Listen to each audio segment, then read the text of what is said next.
আসসালামু আলাইকুম সুপ্রিয় শিক্ষার্থীরা, সকলে কেমন আছো? অনেকদিন পর হাজির হয়েছি এসএসসি পরীক্ষা 2025 প্রসঙ্গে কথা বলবো। দেখো, তোমাদের 2025 সালে যারা পরীক্ষা দিবা তাদের কিন্তু অনেকেই পাশ করবে, অনেকেই ফেল করবে। এখন পাস এবং বাস এই দুইটা কিন্তু আছে। এখন পাশ করবে কারা? যে সকল শিক্ষার্থী ভালোভাবে পড়াশোনা করতেছে, যারা চিন্তা ভাবনা রাখবে যে আমার এই প্লাস আসবে, আমি সেই অনুযায়ী পড়াশোনা করি, তারা কিন্তু পাশ করতে পারবে। এখন অনেক শিক্ষার্থী, ভালো শিক্ষার্থীও ফেল করে। এখন যারা ফেল করবে তাদের কাতার একটা, আর যারা মানে পাস করবে তাদের কাতার কিন্তু অন্যটা। এখন দেখা গেছে যে যারা পাস করবে তারা কিন্তু অনবরত পড়াশোনা চালিয়ে যাচ্ছে, পড়াশোনা করতেছে। এখন যারা ফেল করবে তারা কিন্তু অনেকেই পড়াশোনা করতেছে না, ভাবতেছে হয়তো বা পরীক্ষার সময় আমি পড়াশোনা করে আমি পাস করব, সেক্ষেত্রে কিন্তু সে পাস করতে পারবে না কখনোই। পাস করতে হলে দুইটা টপিকের উপর তোমাকে ডিপেন্ড থাকতে হবে। এক হচ্ছে পড়াশোনা রানিং রাখতে হবে, দ্বিতীয়ত সিলেবাস অনুযায়ী সংক্ষিপ্ত আকারে তোমাকে পড়াশোনা করতে হবে। এখন তুমি বইয়ের সবকিছু পড়তে চাচ্ছ, এটা কিন্তু কখনোই সম্ভব না। এখন বইয়ের ফার্স্ট থেকে লাস্ট পর্যন্ত যদি পড়তে চাও, সেক্ষেত্রে দেখা যায় 6 মাস সময় লাগবে। আর তোমার কি 6 মাস সময় আছে? না, কখনোই না। 6 মাস তোমার সময় নাই, মাত্র 3টা মাস সময় আছে। 3টা মাস নাই বললেই চলে।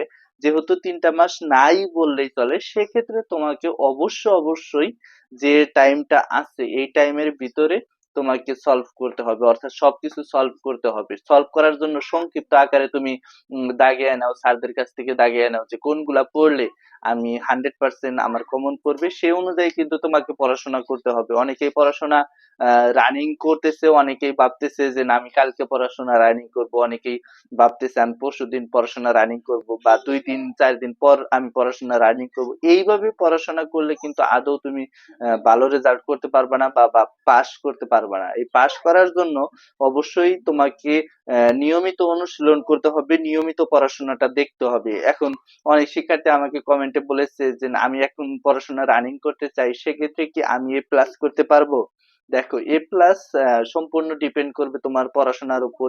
অনেকেই 8 ঘন্টা পড়াশোনা করে, অনেকেই 10 ঘন্টা পড়াশোনা করে।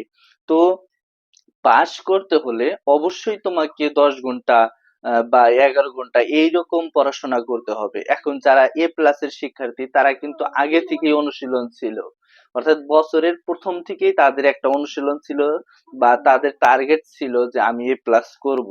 এখন তুমি হয়তো বা ভাবতে পারো যে আমি কম পড়াশোনা করে এ প্লাস করবো, নো, কখনোই করতে পারবা না। পড়াশোনা তোমাকে রানিং রাখতে হবে, সেই সাথে সেই অনুযায়ী কোনগুলা পরীক্ষায় আসে সেখান থেকে 5টা বা 6টা সৃজনশীল তুমি বাছাই করবা। একটা অধ্যায়ে 5টা বা 6টা সৃজনশীল যদি তুমি বাছাই করতে পারো, সেক্ষেত্রে ওই 5টা বা 6টা সৃজনশীল থেকে কিন্তু পরীক্ষার মধ্যে আসবে বলে আশা করা যায়। যদি গণিতের কথা বলি, গণিতে কিন্তু এমনটাই হয়ে থাকে।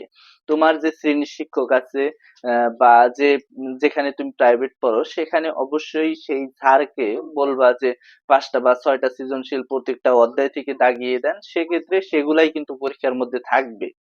এখন গুরুত্বপূর্ণ যে টপিক গুলা, সেগুলা কিন্তু শিক্ষকরা অবশ্যই অবহিত বা তারা জানে, সেক্ষেত্রে ওই অনুযায়ী পড়াশোনা করবা। তাই আমি চেষ্টা করব তোমাদের সকল আপডেট দেওয়ার জন্য, সামনে যে সকল আপডেট আছে ওগুলো আপডেট জানিয়ে দেওয়ার জন্য। তো যারা এখনো নতুন, অবশ্যই চ্যানেলটি সাবস্ক্রাইব করে রাখবা। ধন্যবাদ সবাইকে। আসসালামু আলাইকুম।